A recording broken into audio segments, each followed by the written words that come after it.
What is going on, guys? Welcome back to the channel. Today we're gonna go on a little POV drive in the Mustang, and we're gonna kind of talk about, let me see if I can get in here. We're gonna talk about living with the 2024 Mustang GT. Everything that I've kind of gone through in the last 9 months of owning this thing, what I love, what I don't love, any issues that I've been having, things like that. And then we're obviously gonna take this thing for a little rip. And this will be my first time doing a POV style drive with you guys. So I hope you guys enjoy it here. Hopefully the audio comes out good. First things first, let's start this thing up. You'll get to hear all the startup noises here. I got it in the track display. Go through all my error messages. And I only have error messages because I don't have the correct sensors in the tires for the tire pressure monitoring fault. So setting off in the 2024 GT here, you can see I got about 5,600 miles on this car over the last 9 months. And it's really been kind of a roller coaster of emotions with this car, in all honesty. I went from taking delivery of this car to, and absolutely loving it, to having a few issues with it and wanting to trade it in at one point. And then now I've come kind of full circle and have absolutely been loving the car as of late. But I'll get more into that as we get going. But let's set off here. We're just in normal drive mode. I do have the track gauge cluster loaded here, but we'll go into sport. That's my favorite driving mode. And we'll get out of here. Now, as far as the driving modes are concerned, though, I mean, I change that up daily on what I like, you know, and that's kind of the beauty of it. Normal, if I'm just cruising to work. Sport has a much stronger throttle response, like initially at the low end, and track, if you really want to get this thing going, it seems more lazy in the you know, the first couple thousand RPMs there, the initial, but definitely picks up and keeps it in the power band, you know, on the top end. So definitely fun to play around with. But like I was saying, guys, I've had the car for 9 months. It's really been kind of a roller coaster here of, you know, loving it and then wanting to go to something different, and then coming back around and loving it again here, and really beginning to appreciate what this car is and the strengths of it. And what I mean by that is every car I've had previous to this has been a smaller, turbocharged vehicle, you know, makes tons of torque, way down low in the RPM band, and is a blast to drive around town. If you've been watching the channel for a while, I, you know, came from the EcoBoost, which was tuned on E30, had a ton of torque down low, and that was an absolute blast around town. This car, getting into this and driving it, these Coyote engines, they don't make much torque down low. Like before 4,000 RPMs, maybe 3,000 RPMs, it's really not, there's not much there, you know. She's just cruising. There's nothing, there's no torque down low. But where these engines really shine is up top, so you got to get them into the power band. And we have a, what is that thing? A mole of some sort just crossing the road? Oh my God. Hopefully he survives. But anyways, yeah, so the power band was something that I really had to get used to in this car. And you know, that took me a little while, guys. If you've seen, I made a video on a previous, but like I said, I almost traded this car in for a Golf R at one point. I was very close to doing that because I had a full bolt-on GTI at one point that was a blast to drive, and I think I was just kind of second-guessing the decision of going with the big V8 as this is my daily driver. But I've really come to enjoy the car for what it is, and I'll touch on more of that a little bit later on. But we'll get all the negatives out of the way first, guys, because I want to really go into the positives of this thing. You know, I've had some issues with the car over the last few months that I've purchased it, or that I've owned it per se, and one of them was the clicking sound in the rear end. That I seem to have fixed so far with an axle nut and torquing that down to spec, which It was crazy that was kind of an issue, but it was. The other thing is the brake pedal. You might even hear it during this drive here, but I'm getting a lot of clicking noises after the car's warmed up and we start we continue to drive, especially in stop and go traffic. I'll get this clicking sound, and it used to just be one click when I released the pedal, but now it's turned into 2 clicks, 3 clicks. So something's up there. Ford doesn't seem to think it's an issue, but I'm gonna be taking it back in at some point for that, because I just do not think that is a normal feature of the car. Now, if you guys saw my last video where we took this thing down to Florida on a road trip, we ended up getting some pretty decent gas mileage for the big V8 here. We got around 24 mpg. I think I was at 23.9 at the highest, which, I was still having some fun with the car, so, there's that. But around 24 mpg on the freeway, which is not too terrible, honestly. I thought it was going to be worse. Now, around town, I was getting like 18 before that trip. And now you can see, well, maybe you can see 22.5 is the average, which that was a lot of highway, so it's going to take a little while for that to adjust. But around 18 is what I was getting combined, which was a little adjustment from the EcoBoost for sure. But man, yeah, there's not much, that I've had go wrong with this car as of yet. Thank God. It's only got 5,000 miles on it, 5,600, I guess, technically. But this is where this car really shines, man. It's just the sound of this thing. You can see, you got to get it up there if you want to play with it at all. But it does pick up and go for sure. This is an awesome turn right here that I love going on.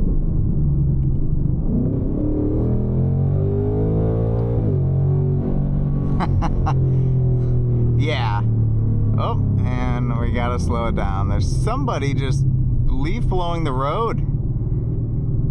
Yep, good work. That is definitely a like a government paid employee. He just walks around leaf blowing the road. I love it. No, I have no idea. But yeah, man, this car is pretty good. Now, one thing that has been, I don't know, it's been bugging me a little bit compared to the EcoBoost, which I keep making this contrast because I was really heavily invested in that platform for a while, and I really did love it. I know, contrary to, a bunch of folks' beliefs with that, the EcoBoost shouldn't be a thing, but I really enjoyed it. But the lightness in the EcoBoost versus this car, it's definitely noticeable over the front end of the car. I mean, this thing does feel considerably heavier when going around the twisty roads and things like that. So that is something that I'm really gonna try to mitigate with this car, and it was something that was kind of bumming me out for a little bit, of kind of that heaviness feel or the body roll. Even with the Steeda Progressives on here, this is just a base car. This is no performance pack, so I'm sure the performance pack would help a ton. But I do have Steeda front and rear sway bars coming for this car, which I think is going to really help this car. And, if that's not enough, we might end up going with the dual rate springs, but this is a daily driver, so I really don't want it to be too crazy. Let's see here. Just a mild little acceleration, but it does sound good, man. Every time I get in it, it is something. I think the sound really just does make it, honestly. But yeah, we got the Steeda sway bars coming. That'll be a future install here. It's going to be a couple weeks because they're on back order right now, or the front one is anyway. But if that's not enough, we'll either go with more aggressive springs, or we'll just go with maybe adjustable dampers, shocks front and rear. Steeda makes a set. I know a couple other companies are out there that make good stuff, so we'll go do that, and we'll see if we can make this thing handle in the corners. That's really what I'm looking for. Since right now tuning's not available for these things, there's not a ton we can do power-wise, unless I want to spend 12 grand on a Whipple supercharger, which, 12 grand with install anyway, to get the 36,000 mile warranty. Which does cover the powertrain, by the way. I asked a Whipple rep, does that just cover the Whipple supercharger, or is that covering the entire thing? or the entire car, mind you. And he said it covers the whole powertrain. Let's see, we did a little off-roading there. That was pretty tight. Because this is a daily driver, I don't know. I mean, Atlanta traffic is already so bad that I don't know if I'd actually be able to take advantage of it, in all honesty. Oh yeah, this is a tight one here. You can see people have fun on this one for sure. Oh yeah.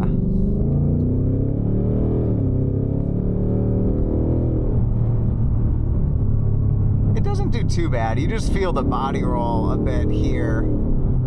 So I don't know. You know, I still want it to be semi-comfortable for daily driving, but I really am kind of valuing performance over ultimate comfort here. But yeah, it probably doesn't come across at all in video, but oh, there it is,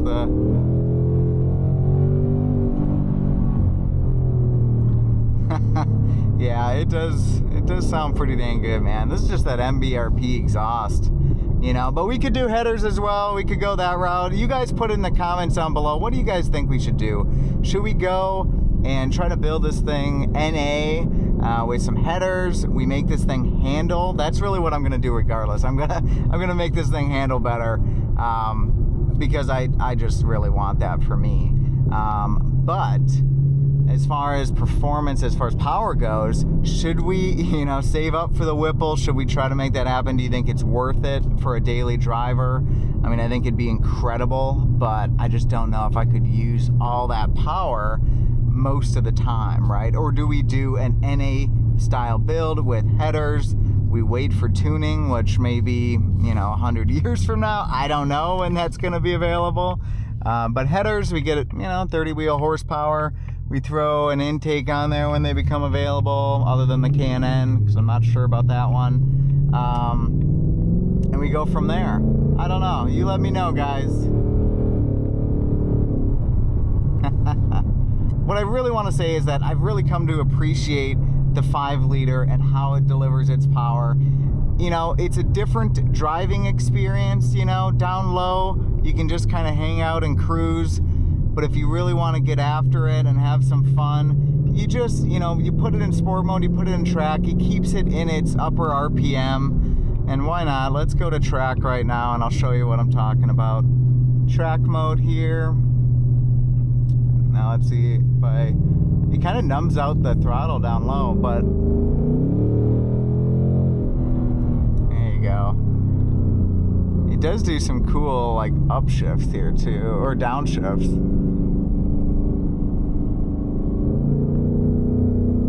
And we got a truck in front of us, so we're not going to be able to do too much. This is what I'm saying. Over here in Georgia, the Atlanta area, even up here where you got some little windy roads, there's traffic everywhere. So would I be able to take advantage of the Whipple? I really don't know. Probably not if I'm super honest. But there we go.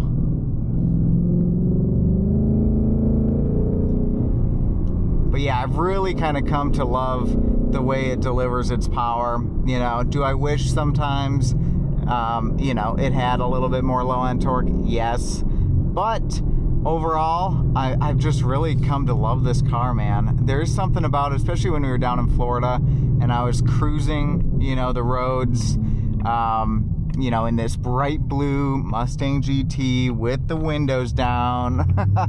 It was just a cool, you know, experience to say and to do, really. It was just kind of cool. And it made me appreciate the car, for sure. So if you guys are on the fence about getting one, I mean, you know, coming from a turbocharged car, if that's you, you know, maybe it's just me. But if that's you, you know, just know it delivers power differently. It's much smoother down low, like if you're just cruising. But I mean, you put the foot to the floor, and it didn't upshift that much, but yeah, or downshift that hard on that. But you can see braking. I mean, she does pull. Yeah, she does pull pretty good. And I'm kind of shocked, you know, when the car's moving, these 275 Nittos do hold pretty good. I'm not gonna lie, they do hold pretty good. From a launch though, 0 to 60s, they don't have much traffic traction. We're gonna try it when it's, you know, now it's warmer outside. When I did my 0 to 60s, it was pretty chilly, so we didn't have the best results there. But overall, guys, I absolutely love this thing. I think with some suspension tweaks, this thing will be like the ultimate daily driver for me. We get decent MPG. You know, like I said, if we go Whipple, we are really kind of going down a different path that's not as daily drivable focused, you know. But it is fun. So I think the best daily driving modifications here are going to be suspension mods to get this thing to handle, maybe some weight reduction. We might do a rear seat delete just to really get the balance of the car right. That's really what I'd love, is just to have a really balanced, it doesn't have to have all the power in the world, but really balanced, you know, precise driving car. That's what I'm looking for. So anyways, guys, I hope you enjoyed this little POV cruise here. If you guys like this style of video, let me know. We'll do more of these. I definitely had fun doing it. I finally got the POV rig kind of working here. Let's do one last little pull here. This is where it shines. There you go, that's the torque. There you go. And on the brakes, on the brakes. Alright guys, have a good one. We'll catch you in the next video. Subscribe. Goodbye.